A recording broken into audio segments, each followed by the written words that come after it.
महायुद्ध भले ही रूस और यूक्रेन के बीच है, लेकिन बाइडेन की भूमिका क्या बारूद वाली है? ये सवाल भी खड़े होने लगे हैं, और वो इसीलिए क्योंकि यूक्रेन की मदद के लिए अब अमेरिका ने एक बार फिर से अपना बारूद खाना खोल दिया है। दावा ये किया जा रहा है कि अमेरिका ने यूक्रेन के लिए $400 मिलियन यानी कि भारतीय रुपए में करीब 3,270 करोड़ रुपए के नए राहत पैकेज का ऐलान कर दिया है। और इस पैकेज में बम बारूद से लेकर घातक रॉकेट लॉन्चर तक शामिल किए गए हैं।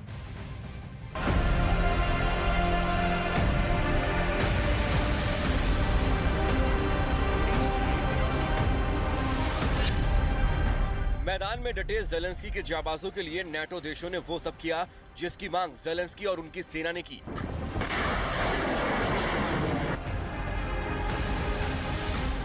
फ्रांस से मिसाइलें मिली, ब्रिटेन से गोला बारूद मिला, जर्मनी से टैंक मिले, और अमेरिका ने तो जैसे अपने बारूद खाने की चाबी ही ज़ेलेंस्की के हाथ में दे दी हो। मिसाइल, एयर डिफेंस सिस्टम, गोला बारूद, टैंक, लॉन्चर, ड्रोन, वो सब हथियार बाइडेन ने यूक्रेन की सेना को दिए जिससे वो रूस के खिलाफ चढ़ाई कर सके। और अब एक नया राहत पैकेज यूक्रेन के लिए जारी किया गया है। दावा है कि व्हाइट हाउस ने यूक्रेन के लिए $400 मिलियन के नए राहत पैकेज का ऐलान कर दिया है। इस नई मदद में रॉकेट लॉन्चर भी है, गोला बारूद भी है और मेडिकल सुविधाएं भी हैं, जो युद्ध के 1 साल पूरा होने के बाद भी यूक्रेन की जमीन पर डटे यूक्रेन के सैनिकों का हौसला बढ़ाएगा। Today, the Biden-Harris administration is announcing its 33rd security assistance package for Ukraine using presidential drawdown authorities as we continue to surge weapons and equipment that Ukraine needs to defend itself against Russian aggression.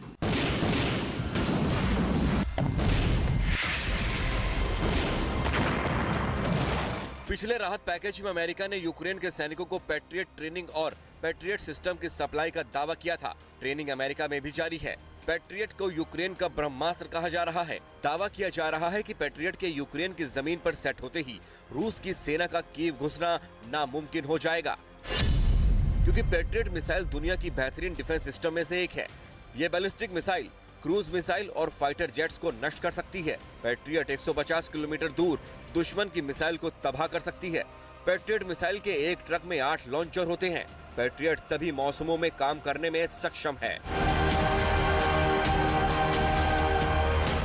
नए राहत package में HIMARS का भी जिक्र है, जो आग उगलने के लिए जाना जाता है।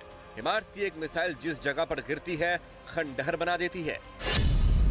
हिमार्स की मारक क्षमता करीब 80 किलोमीटर तक है। हिमार्स का वजन बेहद कम है, जिस वजह से हिमार्स को लाना ले जाना आसान है। हिमार्स के एक सिस्टम में 6 रॉकेट लॉन्चर होते हैं, जिनकी लंबाई लगभग 7 मीटर की है।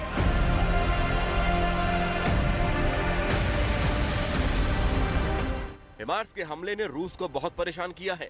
खैरसोन से भी रूस को इसीलिए पीछे हटना पड़ा, क्योंकि यूक्रेन ने हाइमार्स के इतने रॉकेट बरसाए कि पुतिन की फौज उनके सामने टिक नहीं पाई। अब बाकी इलाकों में भी ज़ेलेंस्की के जवान डटे रहें, इसके लिए बाइडेन अपना बारूदी गिफ्ट भेज रहे हैं।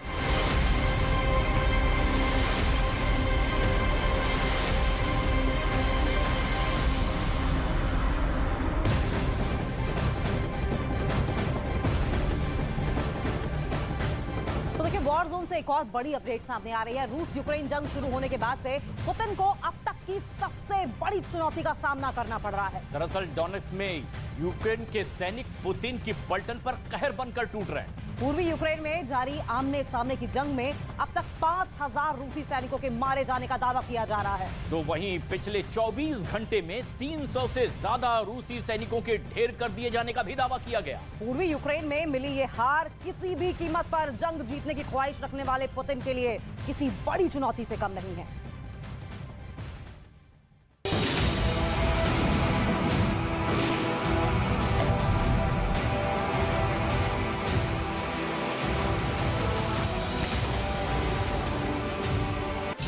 डोनेट्स्क में पुतिन की सबसे बड़ी हार।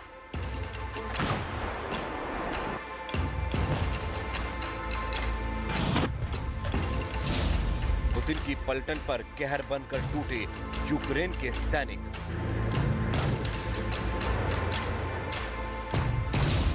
पुतिन के सामने जंग की सबसे बड़ी चुनौती।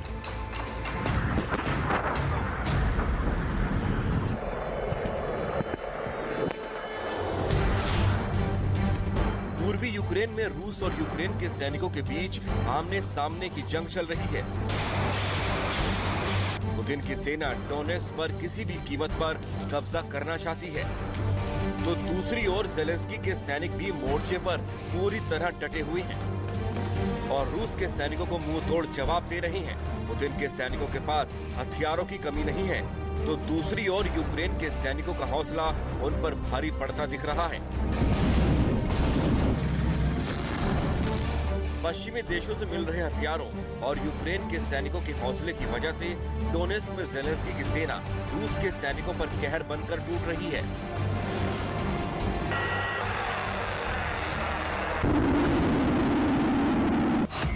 और नतीजा ये हुआ कि इस इलाके में महज 24 घंटे में रूस के 300 से ज्यादा सैनिक मारे गए और सैकड़ों सैन्य वाहन नष्ट कर दिए गए। एक रिपोर्ट में दावा किया गया है कि यूक्रेन के सैनिकों ने बारूदी सुरंग में विस्फोट कर रूस को बड़ा नुकसान पहुंचाया है। वहीं दूसरी तरफ यूक्रेन के सैनिकों ने वुहलदार पर हमले के दौरान रूस के 155 सैनिकों को मार गिराने का दावा किया। यूक्रेन की सेना के दावों के मुताबिक एक हफ्ते में रूस के 130 यूनिट नष्ट हो चुके हैं, जिसमें 36 टैंक शामिल हैं। यानी साफ है कि वुहलदार के पास रूस की पूरी पलटन ही नष्ट हो चुकी है।